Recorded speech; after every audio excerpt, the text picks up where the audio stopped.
위기는 누구에게나 옵니다. 그렇지만 기회는 아무에게나 오지 않습니다. 작은 위기 속에서 겸손을 훈련한 사람만이 더 큰 기회를 누립니다. 이게 교만에서는 결코 위기가 기회가 되기가 어렵습니다. 왜냐하면 이때 위기가 왔을 때 교만한 사람은 탓을 많이 합니다. 어떤 탓을 많이 하느냐?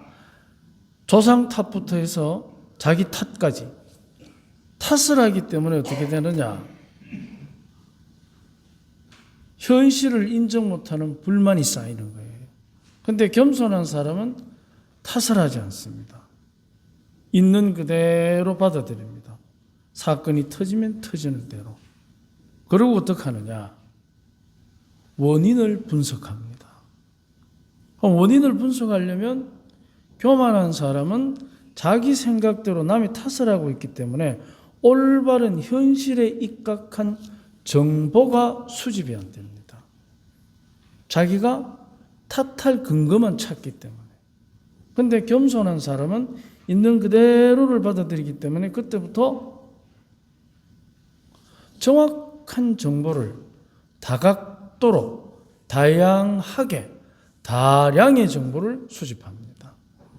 그래 되면 이제 거기서 분석력이 생기는 겁니다. 그래서 우리가 세상에 근심 없는 사람이 어디 있습니까?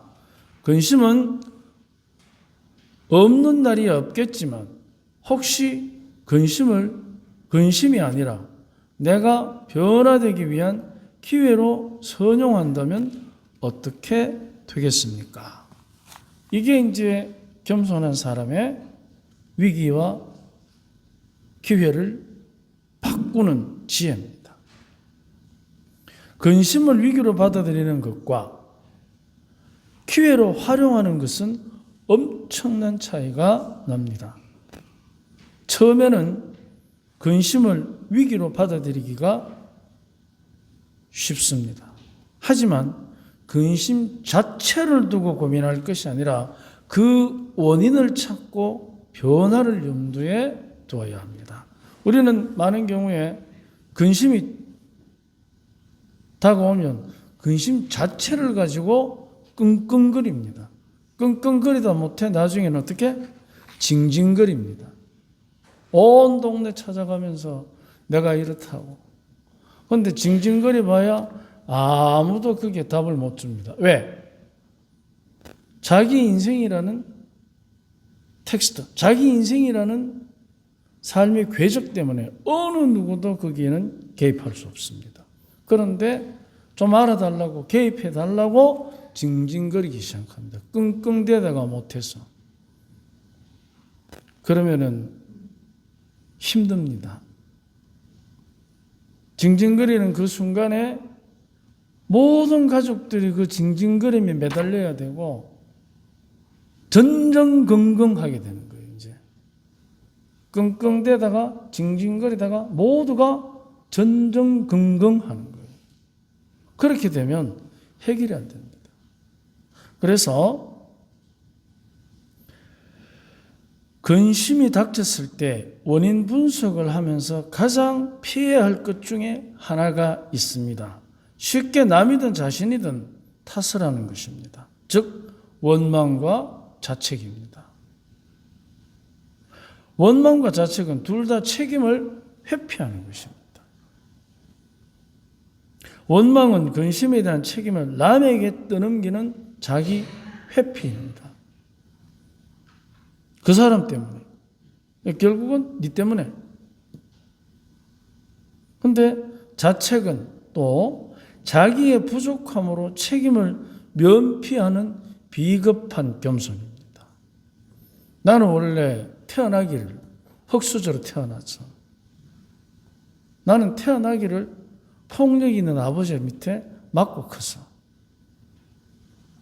비겁한 겸손입니다.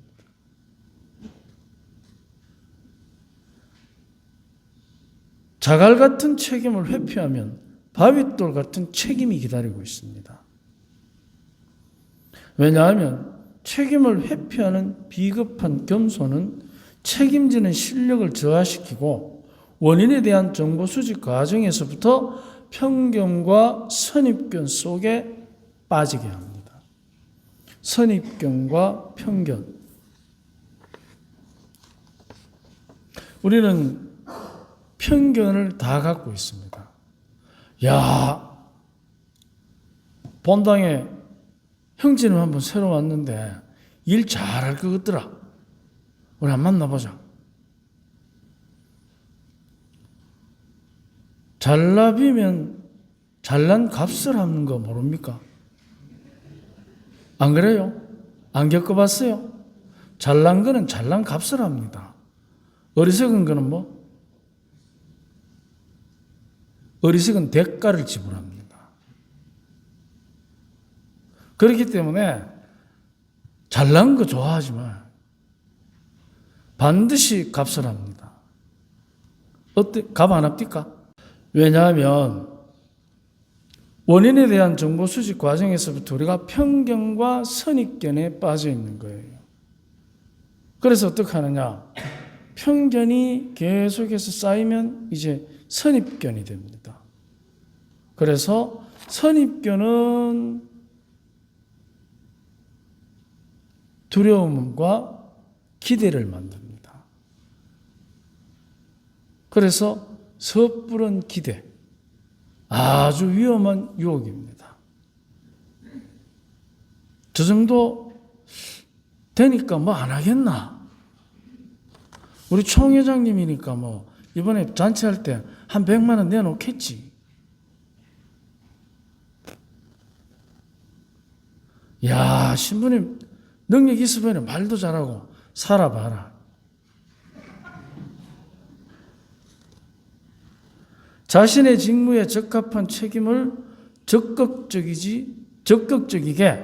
회피하는 데 급급하면 처음부터 성공을 보장받거나 대신 책임질 희생양을 찾을 것입니다.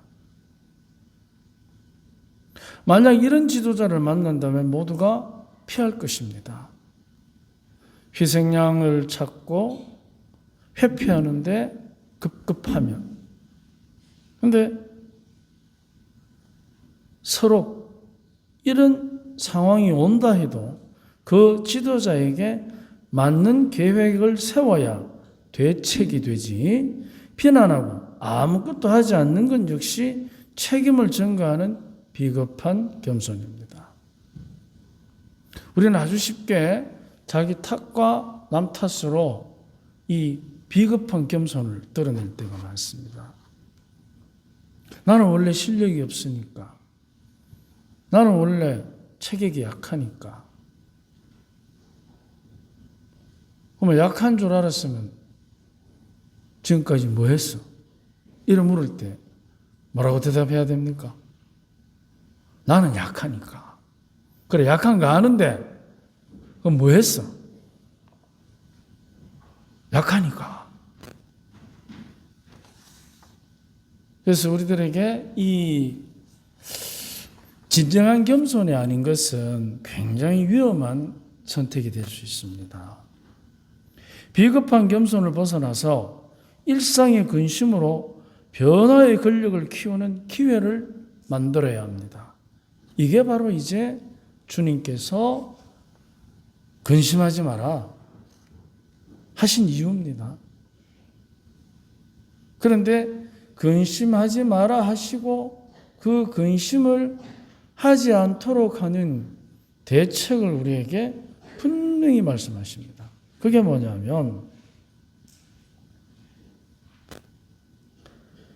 너희는 앞으로 일어날 이 모든 일에서 벗어나 사람의 아들 앞에 설 수 있는 힘을 지니도록 늘 깨어 기도하여라. 자, 그럼 여기에서 우리가 이제 기도의 힘에 대해서 한번 묵상할 필요가 있습니다. 우리가 기도를 한다고 해서 위기처럼 닥쳐온 이 역경이 없었던 일이 되고 앞으로 내가 원하는 대로 이룰 수 있는, 그거는 기도의 힘이 아니고 마술의 힘입니다. 기도는 그렇지 않습니다.